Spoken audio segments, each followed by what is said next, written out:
This evening on Money Matters, we discuss the Malaysian retail industry, from physical store sales to online sales. How are business trends changing amid the new norm? Planning, execution, customer expectation, and cost control. All this now.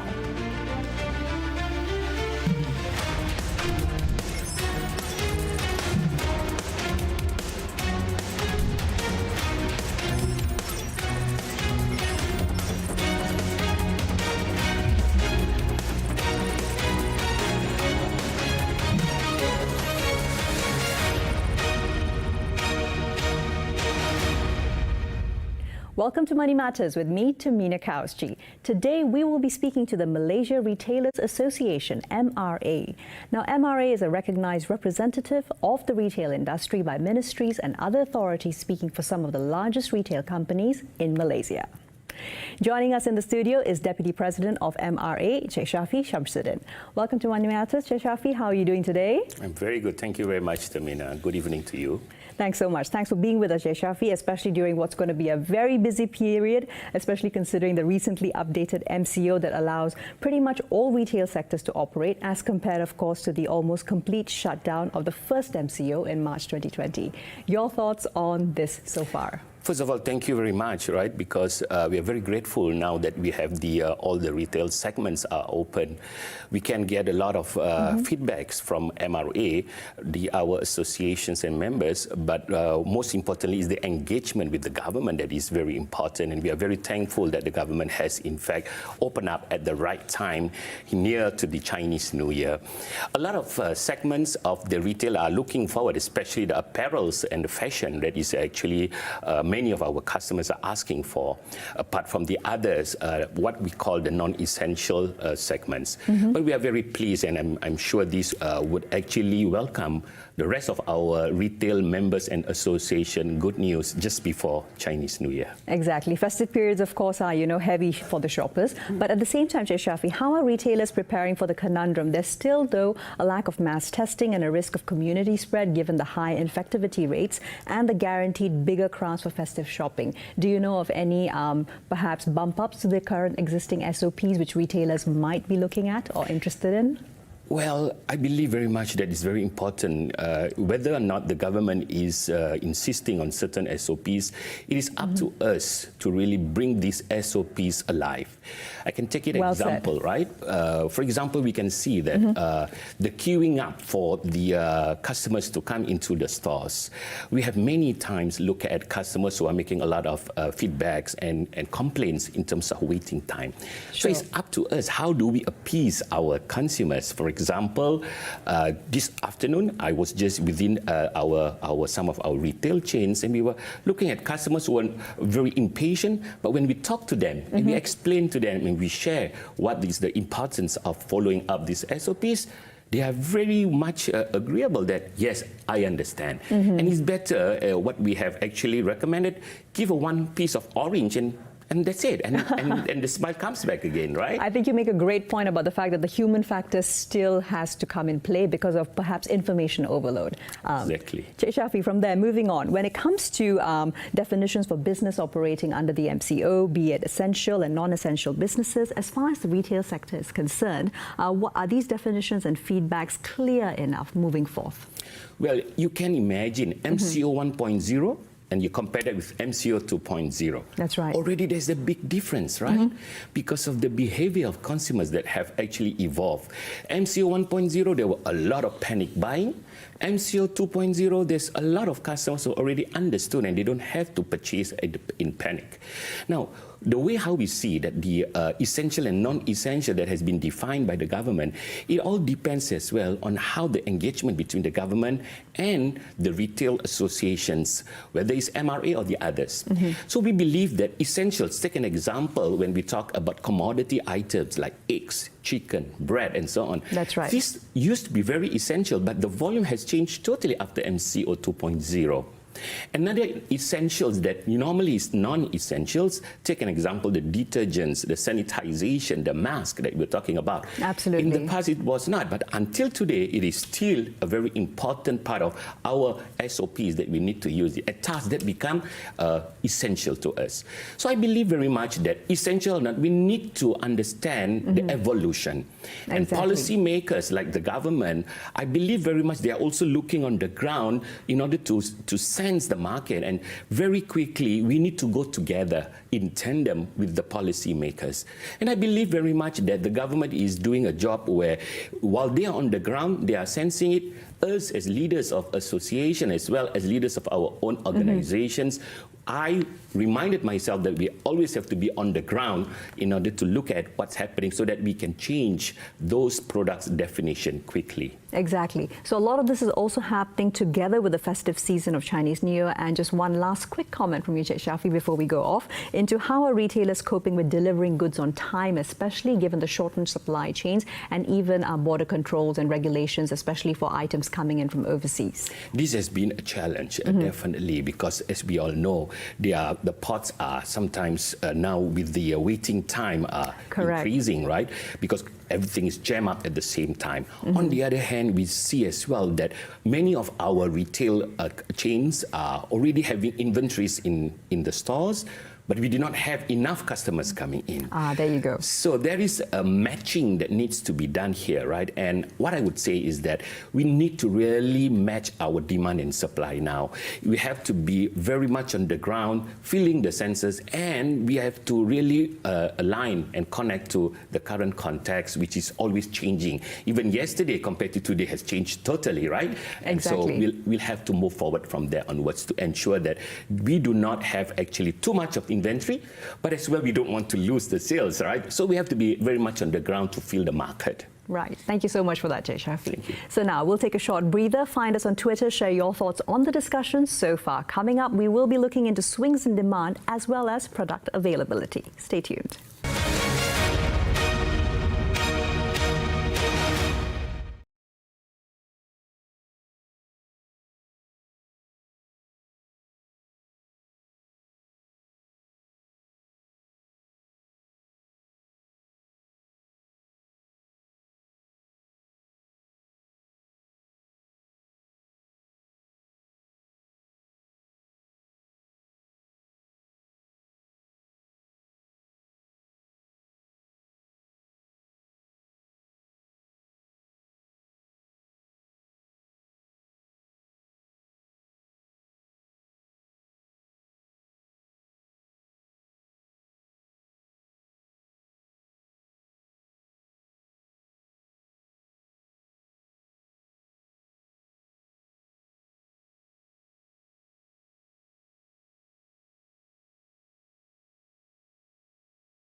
Welcome back to Money Matters. If you're just joining us, we're speaking to the Deputy President of the Malaysia Retailers Association, MRA.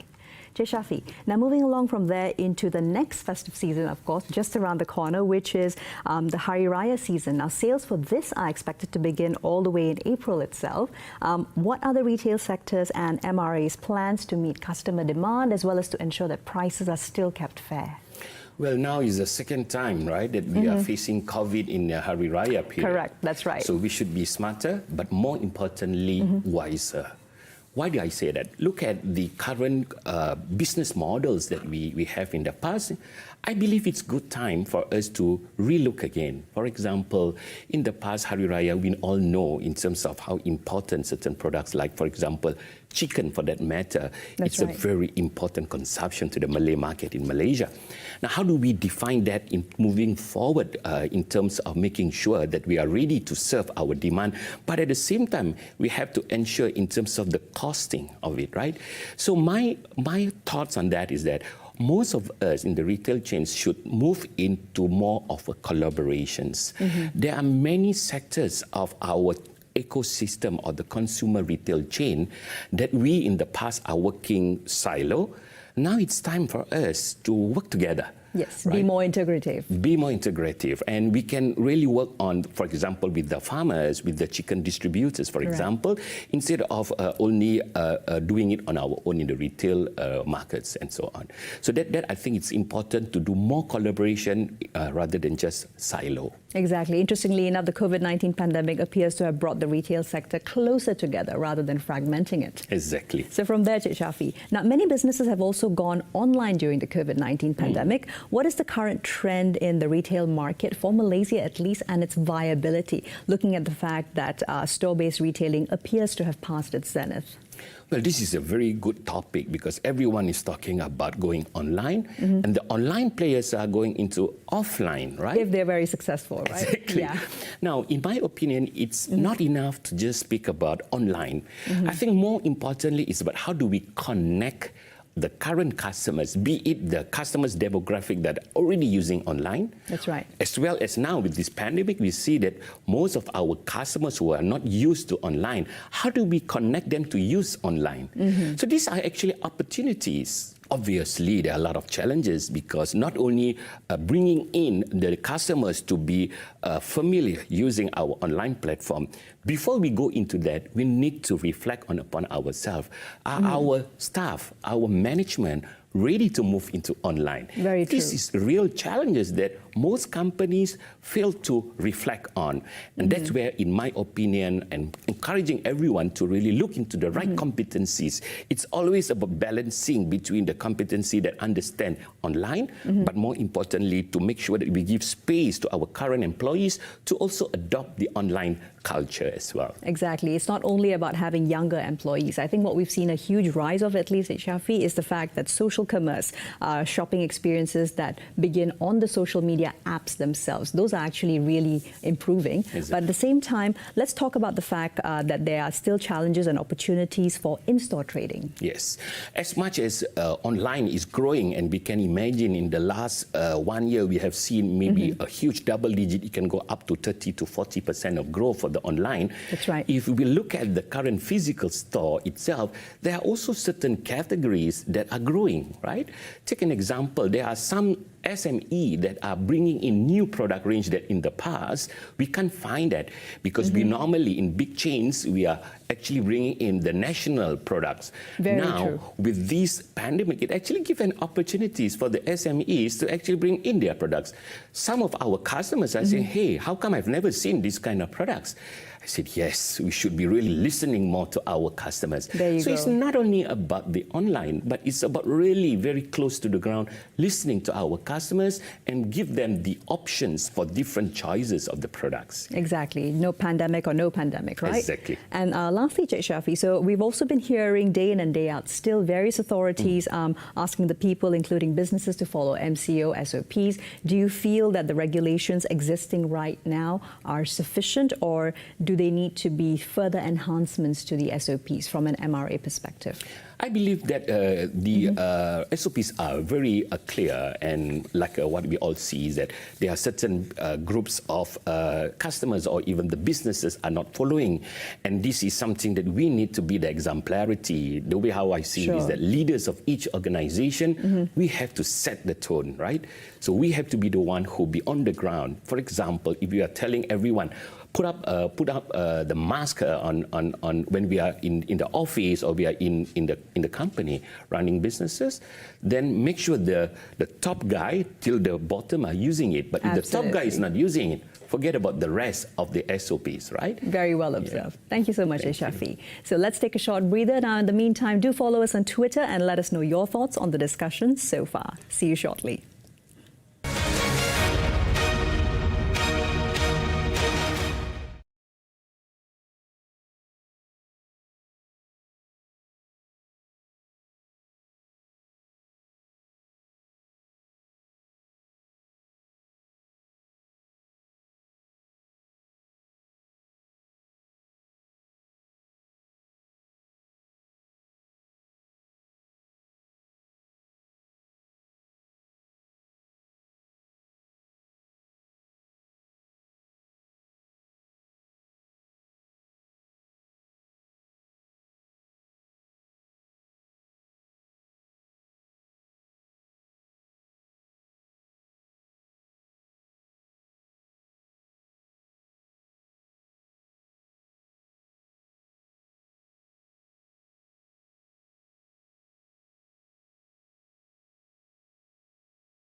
Welcome back to Money Matters with me, Tamina Kauchi. Now, Shafie, let's take a look from there into looking at the COVID-19 pandemic. There's still a lot of demand for businesses to plan ahead, make vital decisions, release or hire even more employees, manage cash flow. A lot to do, but how do we also boost confidence among the leadership level in the business community? Well, this is a long-awaited question that we always have to address on ourselves. Sure. COVID-19 is not the main cause of our failure of running businesses, in my opinion. It has already been disrupted many, many years through digital transformations. And the way I see it is that we need to reflect on ourselves, and many of the structures right now has been disrupted. The way I see it is that it's just like a world war. When you finish a world war, you need to reset back again the whole infrastructure of the businesses.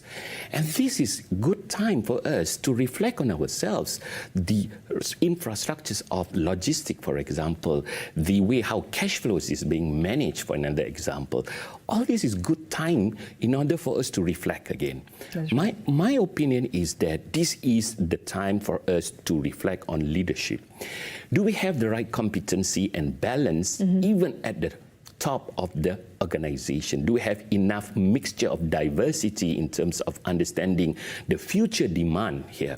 If we don't, we need to put the right talents and competencies, because if not, decision makings at the top would never cascade to the down in the right way. So that is another example where I would like to emphasize that every company should take this as a form of a positive reflection. That's right. Just three segments here that I just briefly would like to share is that, one, there will always be people or business leaders who would like to say, this is a bad thing for us, COVID-19, and we will put all the blame to everyone in the world. I hope this is the minimum amount of clusters that we have in Malaysia. The second one would be a cluster of people, of business leaders who said, let's wait, the government is going to give us something, something is going to happen, and so on, sitting on the fence. I think this is the majority, I'm afraid. But what we need to move is to the third cluster. Embrace it. Absolutely. COVID is not going to just disappear. It's going to be here. Or be the last challenge. Exactly, right? So here's where, if we look at that, then we already move forward and we are going to be ready to face the challenges. Sure. Now, very quickly, Shafie, also speaking about the fact that the retail industry has been dampened by job losses. SOXO's 2020 October report showed that there were close to 13,000 job losses, almost 14% of overall job losses. Your thoughts on what further, perhaps government aid or other packages could help soften the blow? Definitely, reskilling is something that needs to happen. Employees who lost their job, it's very important to reflect upon ourselves as well. We can't be doing the same thing again and again in the last couple of years that we have been in our market. We have to look at what are the skill sets that we have in our own strengths that can be redeveloped differently. Perhaps the government can help us to do this. One thing that I really believe in, it's about the word entrepreneurship. Now, entrepreneurship, in my opinion, is not a job. It is a lifestyle. Now, it's very important because it actually encompasses how much we should buy and how much we should use, how much we should invest. Now, if there's something that we can ask for the government, how do we build this entrepreneurship as a lifestyle? How do we work together and collaborate with NGOs, with businesses, with even all the community leaders? How do we work together to bring that entrepreneurship alive? By then, whether an employee who lost a job, they would understand that I have to reskill myself because I see entrepreneurship as a lifestyle. That's right. Fascinating insights. And lastly, Shafie, I'd really like to get your thoughts before we go off on the impact of the COVID-19 vaccine rollout to businesses and the retail industry, particularly taking leadership in it, considering that it's also a dual-part vaccine. It's not that one shot is given and then it's done, right? Yes. Well, I believe very much that the Malaysian people are always resilient. And with the community leaders and the business leaders putting together, this vaccine will actually give a positive set to the next coming months for us. But we need to be able to do this on an evolution manner, not just by saying that by taking the vaccine, everything will be resolved. We can't expect that. We have to do on a step-by-step basis, and I'm sure that by doing that kind of collaboration, we all can see a better future very close till the end of the year. I have the confidence that the market will be back again on the growth That's right. rate. Staying resilient. Thank you so much, Shafie. It's been an absolute pleasure. So before we go, though, you stand a chance to win a free, fully furnished house. Do take a look. Property Guru is giving back to Malaysians for making them the #1 property website in the country. They are providing a lifetime opportunity to one Malaysian to win a free home worth over 600,000 ringgit. All you have to do is nominate a Malaysian home seeker who deserves to win a fully furnished house at Tropicana Metro Park in Subang Jaya, Selangor. For more details, visit Property Guru's website.